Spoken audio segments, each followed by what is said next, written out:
Hey you guys, welcome. I am so excited because I have been saving egg cartons now for like a year and a half, and I've been having all of my friends and family save them for me because I actually don't eat that many eggs. And my collection has grown quite a bit. And today is the day when I finally use them to make paper. And I'm really excited to share with you the process. I don't know how it's going to turn out, but it'll be a fun experiment. I'm just going to start by peeling off some of the bigger pieces of plastic on my egg cartons. I need a tub of water to dunk my egg cartons in. I don't think temperature is going to affect my paper at all, but I do want it to be a nice, comfortable temperature because I will have my hands in it a lot. Okay, I'm just dunking my egg cartons in the water to soak, and then I'm going to rip them up into smaller pieces to make it easier on my blender. This part is so therapeutic and satisfying, to be honest. Okay, I'm gonna let those soak. I've heard lots of different opinions. Some say like an hour, some say multiple hours, some say overnight. I think I'm just gonna let them soak while I run to the climbing gym really quick, and I will come back and finish the process.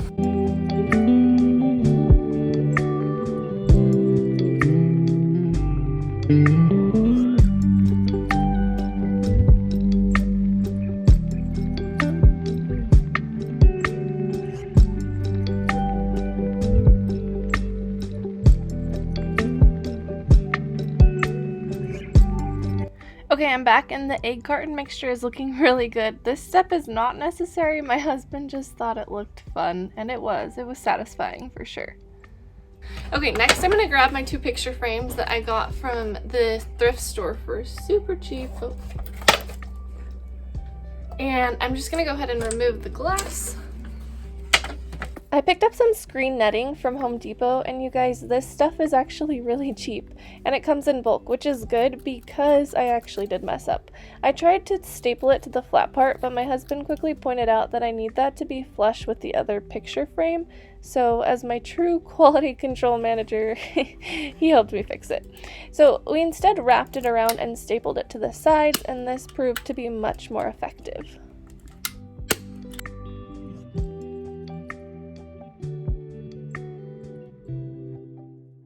Okay, it's looking good. One frame has the netting, the other does not. The top frame is just to shape the paper and will be removed after I dip it in the water. Okay, I'm just filling my blender with water and egg carton, making sure there is enough water so that it doesn't burn out or make it really hard on my blender. This stuff is really soft, so it should blend well. Okay, next I'm going to add some cornstarch. It has adhesive properties which really help in paper making and paper mache, so it should help my paper bond better. I don't know how much to add, so I'm just going to add like a spoonful, maybe another spoonful, and see how it goes.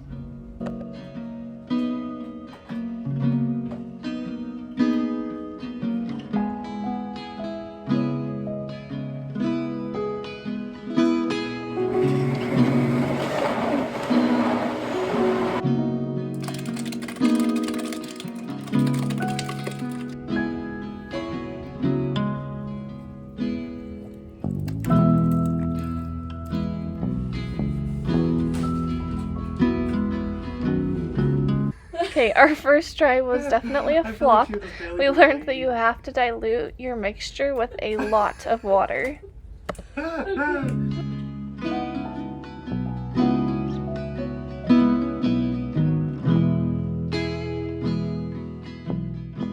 Okay, the consistency is a lot better. Here I just dipped both of my picture frames in the water, and I let them drip off. Now I'm just putting them on the table.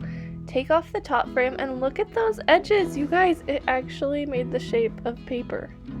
I'm kind of shocked. I'm just patting it dry now with a towel, and then this is the moment of truth. Here goes nothing. I flip it and it actually came off. You guys, it looks like paper.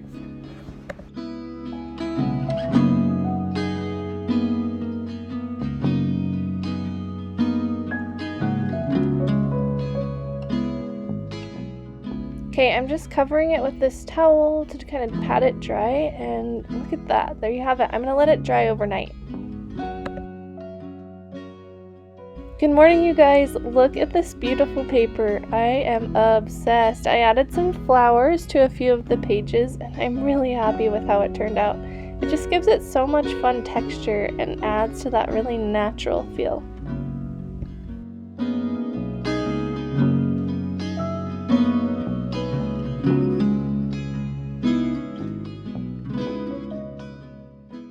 Hello, you guys. It's been 2 days since I last recorded. And today is a snow day, so I'm a teacher, and because of the snow we actually don't have school today, which means I'm going to enjoy a nice quiet morning at home. My husband's here too. I'm probably going to try to work on paper again today.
One thing I started to notice is the more you use your mixture, the more diluted it becomes, and the thinner your paper gets, because you're putting the water back in the tub but not the egg carton.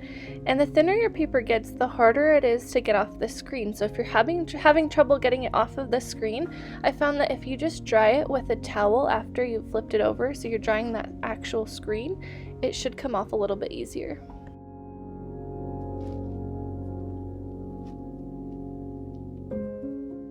Okay, I've made a lot of paper now, so I'm going to start trying it out. I want to see what works and what doesn't. So I'm going to try painting, I'm going to try drawing, and I'm going to try using colored pencils.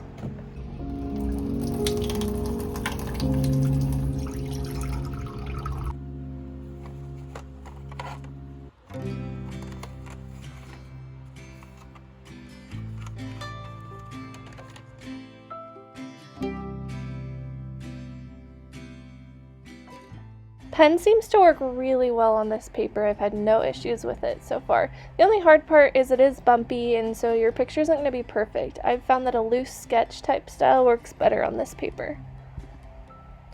Okay, it turns out that painting and egg carton paper maybe don't go super well together. I think rubbing it with water tends to loosen those fibers and just kind of almost rip it apart. So I don't know if I'd recommend painting. It also mutes the colors a lot compared to normal watercolor paper.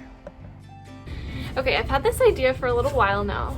My dad, he studied range science in college and he got his master's degree in range science. And he has these binders full of flowers and plants that he's collected and studied, and they're so cool and I love to look through them. And because I love hiking, I love to go backpacking, I love camping, literally anything outside, I thought it'd be so fun to make my own collection binder where I can just kind of track the things I'm learning about in nature, collect plants and other things. So this is what I found at the thrift store. I found this beautiful binder for like 79 cents and it has that nice linen texture, which I love. If you ever need to buy a binder, always go to the thrift store. I swear they have like a billion of them. But I'm super stoked because I think this is a beautiful one, and I want to use the paper that I created, that I recycled from egg cartons, to decorate this binder and make it my own. So we'll see how it goes.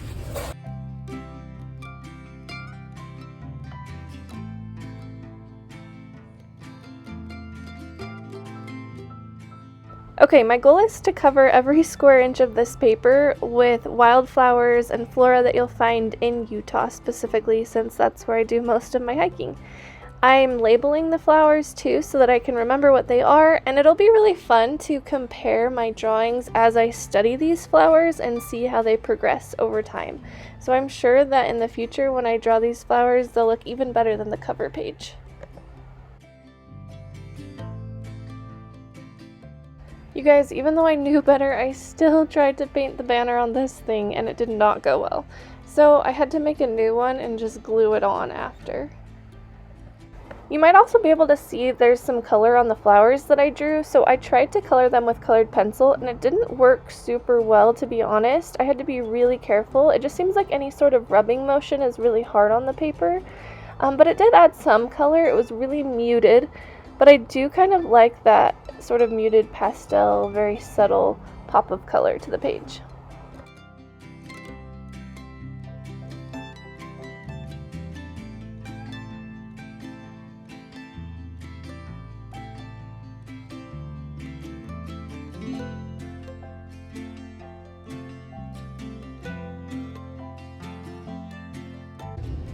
Okay, you guys, are you ready to see the final product on my nature collection journal? I seriously love it. For me, it's the texture. Like, look between the texture of that recycled paper that I made and the linen on the binder. This is just so beautiful. I hope one day my kids are as excited about this as I was about my dad's binders. I don't know if they'll be as nerdy as me. We'll see. But this is so fun. I can't wait to fill it, and I can't wait to learn about the world around me through my collections and my drawings that are going to go inside of here. I genuinely really enjoyed this project. Making paper is a lot of work. I'm not going to sugarcoat it. It takes a lot of time, but it was so rewarding, and knowing that I made something beautiful out of a recycled egg carton, just it's a really cool feeling. Thank you guys so much for watching and for following along. I will be making a lot more videos about arts and crafts because that's what this whole channel is about. I am so passionate about making things, and I think that when we're creative and resourceful, it helps us in so many aspects of our life, including problem solving and just becoming more resilient. I hope you guys all have an amazing week, and I will see you here next time.